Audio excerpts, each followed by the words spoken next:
Hello everyone, myself Atiq Rarani. आज की इस वीडियो में हम डिस्कस करेंगे units and measurement with all PYQs from 1990 to 2025। तो यूनिट्स एंड मेजरमेंट समझने से पहले अपने को फिजिक्स समझना जरूरी है। तो जो भी बहुत सी एक्टिविटीज हो रही है नेचर में, जैसे rainbow formation, lightning, movement of planets around sun. अब ये जो सारी एक्टिविटीज है, ये बेसिकली यूनिवर्स के एक पर्टिकुलर रूल्स फॉलो कर रही है।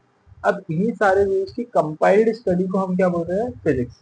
तो physics is basically a branch of science which studies all the rules of universe, all the laws followed by events taking place in nature। तो इसको हम बोलेंगे फिजिक्स। अब फिजिक्स को अगर हमको एक्सप्लेन करना है, जैसे मैं अपनी फीलिंग्स आपको बता रहा हूँ, तो मुझे एक्सप्लेन करने के लिए एक मीडियम चाहिए।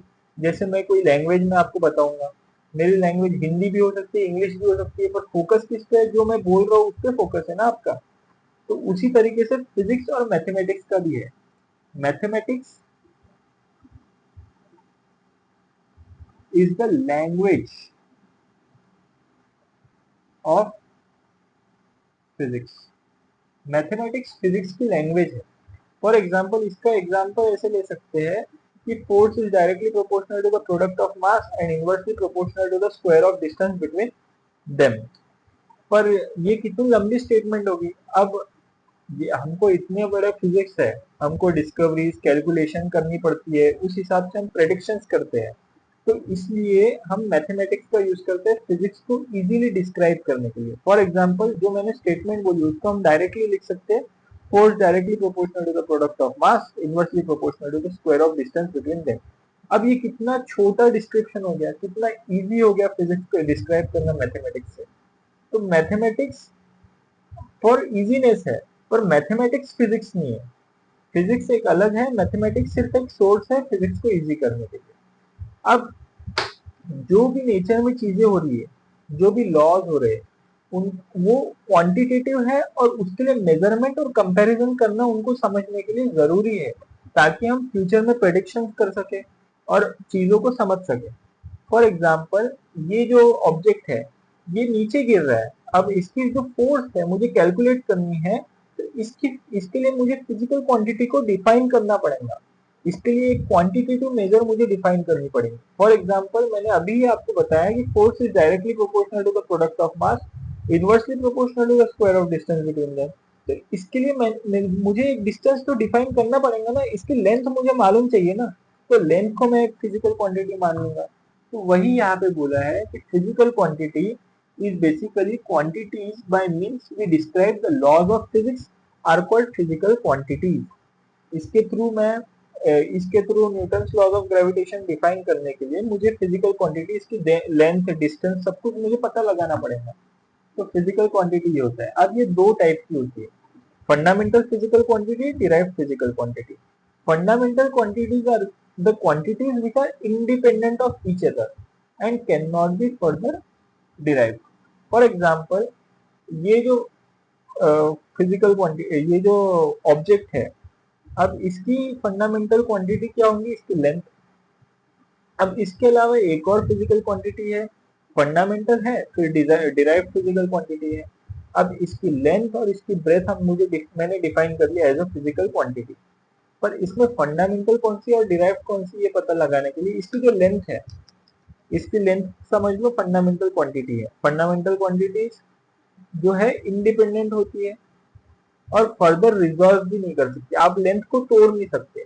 पर वही मैं अगर इसके एरिया की बात करूं, तो इसका जो एरिया है वो क्या होगा? लेंथ इंटू ब्रेथ होगा। एरिया होगा लेंथ इंटू ब्रेथ, और मैं सिंगल लेंथ ले रहा हूँ, ठीक है। तो एरिया को मैं रिजॉल्व करके लेंथ इंटू ब्रेथ में कन्वर्ट कर रहा हूँ, तो वो एरिया रिजॉल्व हो सकता है, मतलब फंडामेंटल क्वांटिटी नहीं है, पर लेंथ जो है फंडामेंटल क्वांटिटी। तो बस एरिया एक डिराइव्ड क्वांटिटी हो गया, लेंथ एक फंडामेंटल क्वांटिटी होगी। तो फंडामेंटल क्वांटिटी सिर्फ 7 है, 7 फिजिकल फंडामेंटल क्वांटिटीज है। ये है length, mass, time, electric current, thermodynamic temperature, luminous intensity, amount of substance. अब इनकी यूनिट्स भी याद रखो, मीटर लेंथ का, मास का केजी, टाइम का सेकेंड, एंड सो ऑन, ठीक है। अब डिराइव्ड फिजिकल क्वांटिटी मैंने पहले ही बता दिया, derived physical quantities are the quantities which depend on length, मतलब डिपेंड ऑन फंडामेंटल क्वांटिटीज और डिराइव्ड फ्रॉम फंडामेंटल क्वांटिटीज। जैसे कि किसी, यहाँ पे मैंने एरिया का एग्जांपल आपको दिया, तो एरिया में अपन क्या देख रहे थे, एरिया लेंथ इंटू ब्रेथ भी हो सकता है, एरिया लेंथ का स्क्वायर भी हो सकता है, तो डिराइव भी हो सकता है फंडामेंटल क्वांटिटी और डिपेंड भी कर सकता है फंडामेंटल क्वांटिटी पे। तो area is a derived physical quantity. अब यूनिट्स, अब जैसे जैसे अपन नेचर में फिजिकल क्वांटिटीज को स्टडी करते हैं, तो फिजिकल क्वांटिटी क्वांटिटेटिव मेजर है एक ऑब्जेक्ट की। तो लॉस को समझने के लिए अपने को क्वांटिटेटिव मेजर तो है, पर कंपैरिजन भी करना बहुत ज्यादा जरूरी है। फॉर एग्जांपल मेरे पास ये दो ऑब्जेक्ट है, ये दो ऑब्जेक्ट के बीच की अगर मुझे फोर्स पता लगानी है तो इन दोनों के बीच का डिस्टेंस मुझे पता लगाना पड़ेगा, ठीक है।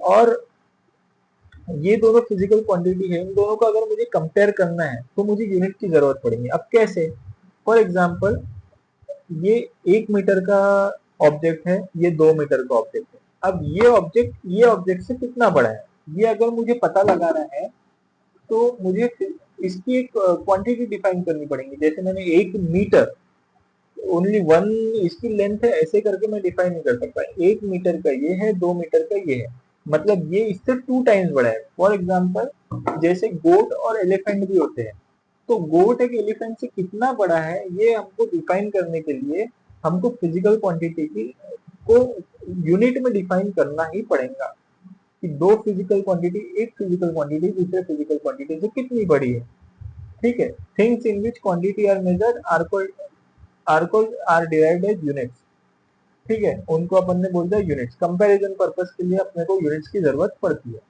अब एक बात इसमें याद रखना कि मेजरमेंट ऑफ फिजिकल क्वांटिटी में मैग्नीट्यूड इनटू यूनिट्स हमेशा कांस्टेंट रहेगा, बहुत ज्यादा इंपॉर्टेंट है। मैग्नीट्यूड इनटू यूनिट हमेशा कांस्टेंट रहेगा, मतलब n इंटू यू बराबर कांस्टेंट, मतलब n is inversely proportional to U, n is inversely proportional to U है। तो अब ये ग्राफ क्या बन जा रहा है, रेक्टेंगुलर हाइपर बोला, ये ग्राफ भी याद रख लेना, ठीक है। तो ये था। अब यूनिट्स भी फंडामेंटल, डिराइव्ड और सप्लीमेंट्री यूनिट्स तीन इसमें डिवाइडेड है। अब फंडामेंटल यूनिट्स क्या है, फंडामेंटल क्वांटिटीज के यूनिट्स को हम बोलेंगे फंडामेंटल यूनिट्स। 7 फंडामेंटल क्वांटिटीज थी, 7 फंडामेंटल क्वांटिटीज के जो 7 यूनिट्स थे वो थे फंडामेंटल यूनिट्स। जैसे कि मैंने आपको बताया यहाँ पे, लेंथ का मीटर, मास का केजी, टाइम का second, second is fundamental unit, ampere, kelvin, candela and मोल, ये फंडामेंटल यूनिट्स है। फिर डिराइव्ड यूनिट डिराइव्ड क्वांटिटी के, जैसे कि एरिया का मीटर स्क्वायर, फोर्स का न्यूटन, फिर वर्क का भी जो यूनिट है जूल, तो वो सारे ये क्या है, डिराइव्ड यूनिट्स है। अब fundamental unit, units of fundamental quantities यहाँ पे बिल्कुल बता दिया है आपको। यूनिट्स ऑफ फंडामेंटल क्वांटिटीज को हम क्या बोल रहे हैं, फंडामेंटल यूनिट्स। फिर ये वेल डिफाइंड होते हैं, not easily reproducible at all places, do not vary with temperature and there are only 7, they are only 7, okay. अब units of derived physical quantity are called derived unit, पहले ही बता दिया।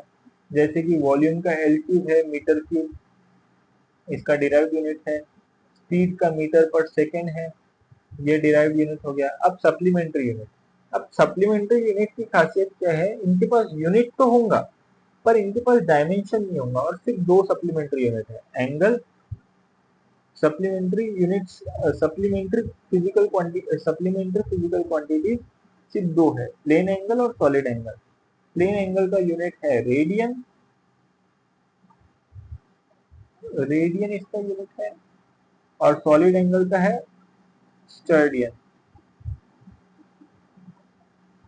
ये दो फिजिकल क्वांटिटी, ये सप्लीमेंट्री यूनिट्स है, ठीक है, ये याद रखना, ये भी इंपॉर्टेंट है, ठीक है। फिर principle of system of units. अब principle of system of units में जैसे कि हमको फिजिकल क्वांटिटीज को यूनिट्स में डिस्क्राइब करना है, अब हम इसको, मैंने समझो आपको मीटर एग्जांपल दिया था, इसको हम मीटर में डिस्क्राइब कर रहे हैं। अगर कोई छोटा ऑब्जेक्ट है तो हम उसको सेंटीमीटर्स में डिस्क्राइब कर रहे हैं। पर अगर हम इसको सेंटीमीटर्स में डिस्क्राइब करेंगे तो बहुत लंबी कैलकुलेशन हो जाएगी ना। फॉर एग्जाम्पल ये 100 सेंटीमीटर का है, तो कंसाइज करने के लिए चीजों को अलग अलग सिस्टम में हमने डिवाइड किया, जैसे कि CGS system centimetre gram second, metre kelvin second, foot pound second and standard international. Standard international ये internationally acclaimed system of unit है, हम इसको ही यूज करते हैं। सारे स्टैंडर्ड यूनिट जैसे केजी, आर, ये सब स्टैंडर्ड इंटरनेशनल में आते हैं और हम फिजिक्स में भी इसको ही यूज करेंगे। तो ये था थ्योरी पार्ट। आगे की वीडियोज में मैं आगे की थ्योरी डिस्कस करूंगा और उससे रिलेटेड पीवाईक्यूज डिस्कस करूंगा। अब चलते हैं इससे रिलेटेड 1990 से 2025 तक जो भी पीवाईक्यूज पूछे हैं सारे कवर करेंगे, फ्रॉम 1990 टू 2025। अब सबसे पहला पीवाईक्यू क्या है? एआईपीएमटी 2011 में पूछा गया था। क्या बोला था? The density of material in CGS system of units is 4 gram per centimeter cube. In a system of unit in which the length is 10 centimeter, mass is 100 gram, the density of material is। अब इसके लिए आप आ जाओ यहाँ पे। यहाँ पे क्या बोला था मैंने? मैंने बोला था याद रखना मैग्नीट्यूड इनटू यूनिट हमेशा कांस्टेंट रहता है। पहले सिस्टम में अपने को मैग्नीट्यूड इनटू यूनिट दिया हुआ है। सेकेंड इसमें हमको क्या पूछा है? In a system of units in which the unit of length, unit change किया है, हमको मैग्नीट्यूड पूछा है सेकेंड सिस्टम ऑफ यूनिट। ठीक है, तो बस क्या दिया है अपने को? डेंसिटी दी है 4 ग्राम पर सेंटीमीटर क्यूब। आप इसको कर दो N1U1 बराबर N2U2, मैग्नीट्यूड इनटू यूनिट हमेशा कांस्टेंट। पहले इसमें क्या दिया हुआ है? 4 ग्राम पर सेंटीमीटर क्यूब। सेकेंड इसमें क्या दिया हुआ है? मास है 100 ग्राम बाय डिस्टेंस है 10 सेंटीमीटर इंटू सेकेंड इसका मैग्नीट्यूड, ये कैंसल कैंसल, इसका क्यूब है। ठीक है, 10 का क्यूब है तो 4 ग्राम पर सेंटीमीटर क्यूब बराबर 100 ग्राम bye 1000 centimetre cube into N2। तो बस 100 दो जीरो गए, दो जीरो गए, N2 बराबर 40। बस इजीली आपका आंसर आ गया। ऑप्शन सेकेंड बी है ऑप्शन, AIPM के 2011, इजी क्वेश्चन। अब सेकेंड इसमें आ जाओ। सेकेंड इसमें क्या बोला है? Unit of thermal conductivity. अब ये क्वेश्चन में जो है आपको अभी तो सारे यूनिट्स नहीं मालूम, जैसे थर्मोडायनामिक्स वगैरह आप पढ़ेंगे तब आपको यूनिट्स मालूम, मतलब फॉर्मूलाज मालूम पड़ जाएंगे और फॉर्मूला के हिसाब से आप यूनिट डिराइव कर लेंगे। अभी के लिए आपको यूनिट में बता देता हूँ, आप ध्यान में रखो, जब आप पढ़ लोगे वो तो ऑटोमेटिकली आप कर पाओगे। ठीक है, यूनिट ऑफ थर्मल कंडक्टिविटी आपके जो कोचिंग के टेस्ट है उसमें भी अगर आप नए नए हो तो उस हिसाब से क्वेश्चन नहीं पूछेंगे। ठीक है, तो चलते हैं। अब यूनिट ऑफ थर्मल कंडक्टिविटी पूछा है, क्या होगा यहाँ पे? तो थर्मल कंडक्टिविटी के लिए dH/dt बराबर के ए डेल्टा टी बाय एल। अब के जो है ये है थर्मल कंडक्टिविटी, अभी याद रख लो आप लोग। ठीक है, के इज थर्मल कंडक्टिविटी, dH/dt। अब heat is nothing but energy, heat नहीं, कुछ भी नहीं है, एनर्जी है। एनर्जी मतलब वर्क है। हीट को अपन heat is equal to energy equal to work, और पावर बराबर वर्क अपॉन टाइम होता है। क्यों मैं ये कर रहा हूँ? क्योंकि ऑप्शन में वैट दिया हुआ है। ठीक है, तो बस इसको पावर एज अ पावर लिख लेंगे यार। पावर बराबर के ए डेल्टा टी बाय एल। ठीक है, अब के का यूनिट निकालना है हमको, तो power into L by A delta T. Temperature का यूनिट केल्विन, इसका मीटर स्क्वायर और इसका वैट। थर्मल कंडक्टिविटी बराबर वैट, मीटर का मीटर बाय मीटर स्क्वायर, तो एक में एक मीटर चले जाएगा, इसकी पावर चले जाएंगे, और ये केल्विन, तो मीटर इंटू केल्विन।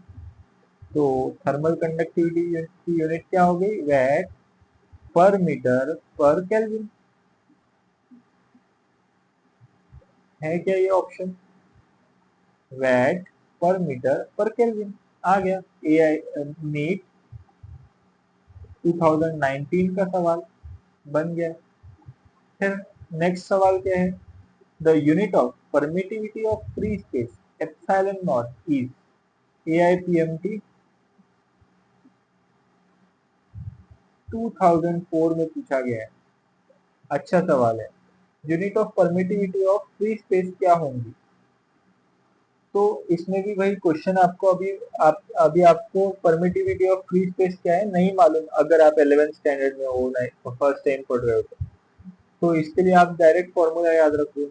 अब मैं क्या बताता हूँ, formula F is equal to K Q square by R square, electrostatics में है।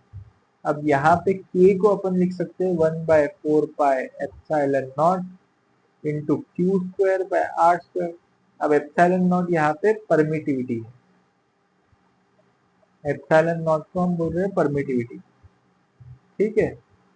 तो फोर्स बराबर क्यू स्क्वायर का यूनिट कुलम, चार्ज है, चार्ज का यूनिट क्या होता है कुलम, मतलब कुलम का स्क्वायर बाय इसका, तो ये तो कांस्टेंट है, इसका यूनिट ही नहीं होता, ठीक है। एप्सिलॉन नॉट है, आर स्क्वायर है, एप्सिलॉन नॉट को यहाँ पे लेके जाओ और फोर्स को नीचे लाओ, यहाँ पे फोर्स अभी भी है, तो epsilon naught into R square, ठीक है। अब एप्सिलॉन नॉट बराबर कूलम स्क्वायर बाय फोर्स का यूनिट न्यूटन इंटू मीटर का स्क्वायर, रेडियस डिस्टेंस है ना, डिस्टेंस का स्क्वायर, तो coulomb square by newton metre square, coulomb square by newton metre का स्क्वायर। यहाँ पे क्या हो जाएगा, ये सॉल्व होके न्यूटन स्क्वायर मीटर स्क्वायर हो जाएगा, तो ये ऑप्शन गलत, ये ऑप्शन सही। नीट 2000 मतलब AIPMT 2004 का आंसर है, ठीक है। अब चलते हैं फिर क्या बोला है हमको, unit of Stefan Boltzmann constant. अब स्टीफन बोल्ट्जमैन कांस्टेंट का भी फॉर्मूला मैं आपको बता देता हूँ, dq/dt बराबर सिग्मा a t की पावर 4। अब dq/dt को अपन क्या लिख सकते हैं, वर्क बाय टाइम लिख सकते हैं। Heat is nothing but work, heat is nothing but energy, और एनर्जी को वर्क के टर्म्स में लिख सकते हैं, क्योंकि इन दोनों के डायमेंशन बराबर होते हैं, आगे चल के मैं आपको बताऊंगा। और work upon time is nothing but power, ठीक है। तो पावर बराबर सिग्मा ए टी की पावर 4। अब सर ऐसा करना है अपने को कैसे मालूम पड़ेगा, क्योंकि क्वेश्चन में क्या दिया हुआ है, वैट दिया हुआ है, तो अपने को पावर पावर के टर्म्स में आंसर लिखना पड़ेगा, ठीक है। तो sigma is nothing but Stefan Boltzmann constant. अब सिग्मा के लिए बनाओ equation, power bye A T की पावर 4, तो सिग्मा बराबर वैट पर मीटर स्क्वायर केल्विन की पावर 4। टेम्परेचर का यूनिट क्या होता है, केल्विन, वैट पर मीटर स्क्वायर पर केल्विन की पावर 4। तो ये आ गया ऑप्शन 1। कब पूछा गया था, AIPMT 2022 में, 22 में नहीं 2002 में, AIPMT 2002 में पूछा गया था, ऑप्शन फर्स्ट, ठीक है। अब in a particular system of unit the unit of mass, length and time are chosen to be 10 centimeter, 10 gram and 0.1 second. The unit of force in this system is equivalent to, अब standard unit पूछा है Newton के term, एक particular system, तो इसमें भी वही, आ जाओ पीछे फिर से, क्या बोला था मैंने, मैग्नीट्यूड इनटू यूनिट हमेशा constant in a physical quantity, magnitude into unit हमेशा कांस्टेंट। ये देखो, बस यही लगाना है, तो आ जाओ बस यही लगाना है, मैग्नीट्यूड इनटू यूनिट हमेशा कांस्टेंट। तो n1u1 बराबर n2u2, अपने को किसमें स्टैंडर्ड इक्विवेलेंट न्यूटन के टर्म्स में चाहिए, तो N1 चाहिए अपने को, ये 1 न्यूटन स्टैंडर्ड, ठीक है। N2 में क्या बोला है, यूनिट ऑफ किसका, फोर्स का यूनिट चाहिए। फोर्स क्या होती है, केजी मीटर पर सेकेंड, मास इंटू एक्सेलरेशन से अगर अपन करेंगे तो फोर्स बराबर मास इंटू एक्सेलरेशन, ठीक है। तो फोर्स बराबर mass into velocity upon time, तो फोर्स बराबर mass into distance upon time का स्क्वायर, केजी मीटर पर सेकेंड स्क्वायर, ठीक है।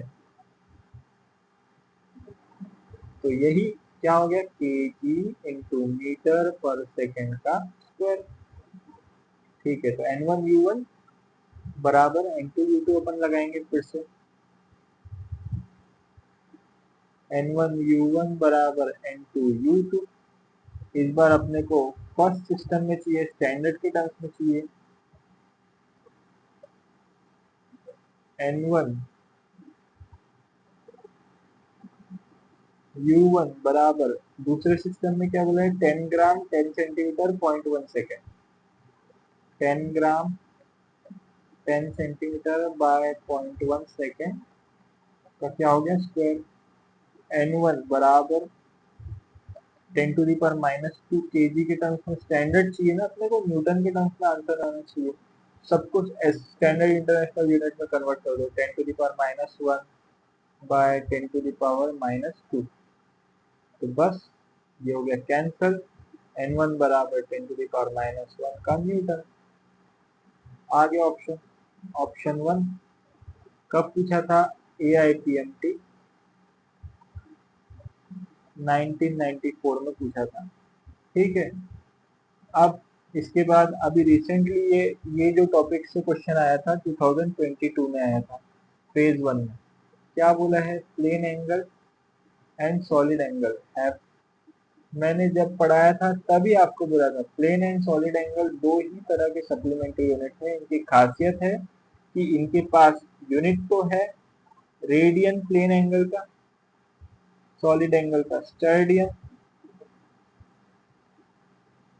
इनके पास यूनिट तो है पर इनका डायमेंशन नहीं है, they have unit but no dimension. अब पहले इसमें आंसर आ गया, डायमेंशन बट नो यूनिट नहीं, नो यूनिट नो डायमेंशन नहीं, बोथ यूनिट्स एंड डायमेंशन नहीं, ऑप्शन फर्स्ट, ठीक है। तो ये था, नेक्स्ट वीडियो में अपन डायमेंशन डिस्कस करेंगे। Thank you.